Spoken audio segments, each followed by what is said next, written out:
Ito ang bagong inline 4 sport touring ni Honda na parang semi-automatic underbone na naka-up and down quick shifter kung gamitin. Nagets nyo ba gaano kalupit yon? Kung hindi man, I got you, my dude. I-explain ko na maigi paano gumagana yung e-clutch system ni Honda sa kanilang latest generation 2024 Honda CBR 650 Single A. Let's go! At para hindi kayo malito madits, ang e-clutch o electronic clutch assist system ni Honda ay isa pong servo motor. Kusang kinokontrol at binabalanse na po neto ang bitaw ng clutch na dapat trabaho natin yan sa pagmamaneho ng manual operated clutch na motor. Sa ganitong sistema, ikaw na ang bahala kung gagamit ka pa ng clutch o hindi na. Kasi nga may automatic electronic assist motors na ito na mismo ang ECU na ng motor ang nagtatrabaho sa pagpiga at pagbalanse ng clutch. Makikita nyo ang automatic servo motor na to madids bilang isang modified engine clutch cover sa kanang bahagi ng makina. Para lang siyang plug-in play aftermarket part na already compatible sa assist and slipper clutch unit ng isang naturang D-clutch na motor. Medyo may kalaparan nga lang siyang tignan kasi mounted siya sa engine clutch cover pero may bigat lamang siya ng 2 kilo. Ngayon, ang tanong, gaano ba siya kasarap gamitin? Well, ang masasabi ko lang ay napaka-chup-charap niya sigurong gamitin. Kasi meron na din pala siya ng gear shift load sensor.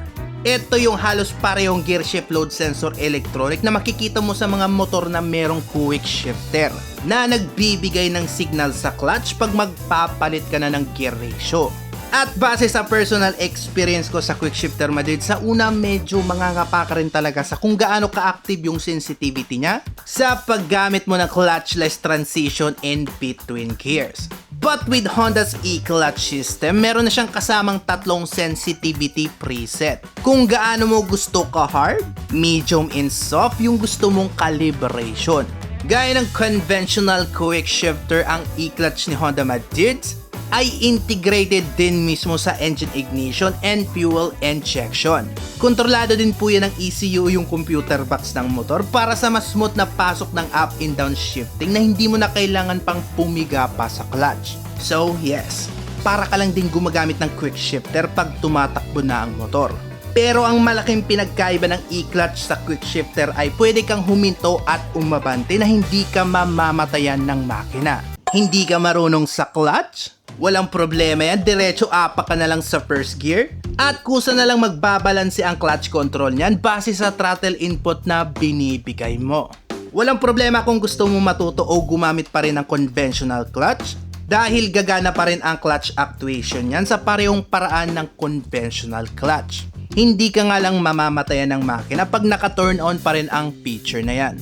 At kung gusto mo naman ibalik sa dating natural na manual operated clutch, pwede mong i-turn off all the way yung feature na yan at magiging normal na declutch na lang siya gaya ng ibang motor. But with all that said, it's a goddamn freaking good gimmick from Honda na talagang mapapakinabangan at mai-enjoy mong gamitin.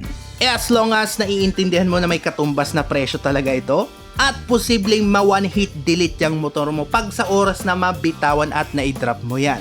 Optional variant lang naman yung e-clutch variant, my dudes. Available pa rin naman ang standard version sa 2024 Honda CBR 650R without the fancy electronic clutch. So for the updated latest edition, my dudes, hindi man siguro halata ng iba pero bago na talaga lahat ng fairings nito. Simula sa mukha niya na mas pina-aggressive ang design na inspired daw sa CBR 1000RR.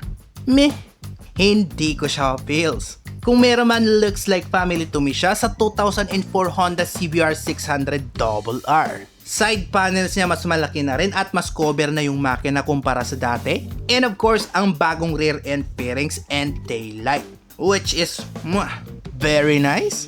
Kagaya na siya ng Yamaha R Series and Kawasaki Series na may mga identical taillight sa kanilang family design DNA lineup. But overall, mahaba, mas sporty at mas premium na siya ngayon tignan. Especially with the 5-inch full color TFT display na talagang essential niya ng kailangan. para mas komportable mong manavigate yung mga settings niya gaya ng sensitivity presets ng e-clutch, GPS turn-by-turn navigation at syempre yung basic information na kailangan mo sa pag-operate ng motor. And of course, standard na sa kanya yung 2-channel ABS and HSTC traction control. Nga pala may USB-C charging port na pala ito sa ilalim ng upuan. And by the way, madids, mas aggressive man ito tignan, wala naman pong nagbago sa kanyang riding position. Pareho pa rin yung seat height niya na 810mm, which is almost flat-footed na ng 5'7" in height. At sa bigat, yung standard neto ay mas bumigat lang ng 1 kilo, so bali 209 kg na yan. At pag may e-clutch naman, plus 2 kg yan, so bali 211 kg yan. Bali wala pong binago si Honda sa makina. Ito pa rin yung nag-iisang sport touring na 649cc inline 4, dual overhead cam, 16-valve engine with the same engine output from the last model at around 94 horsepower at 12,000 RPM. And a 63 Newton meters at 9,500 RPM. So it's definitely a high revving engine compare sa iba niyang kalaban ng mga naka 2-cylinder 270 crank engine configuration. Wala din nagbago sa suspension niya, gamit niya pa rin ang parehong 41mm Showa SFF BP inverted forks and a dual radial mounted Tokiko 310mm disc brake sa harap. Pero ang siguradong magbabago dito mga dudes ay ang presyo. Huling presyo nito sa previous model was around 549,000 pesos. At para naman sa latest model as of right now, November of 2023, wala pa pong unit na dumating sa Pinas. Pero mag-expect na kayo madids ng slight price increase for the standard model. Sana lang mabigyan pa rin nila ito ng malupit na introductory price gaya nung unang lapag neto sa Pinas back in 2021 ata yon. And as for the e-clutch variants madids, I guess somewhere 20 to 30,000 plus. More on top of sa magiging official price tag ng standard CBR 650R 2024. And if you have more question mga dudes, feel free to ask me anything na lang down in the comments section below.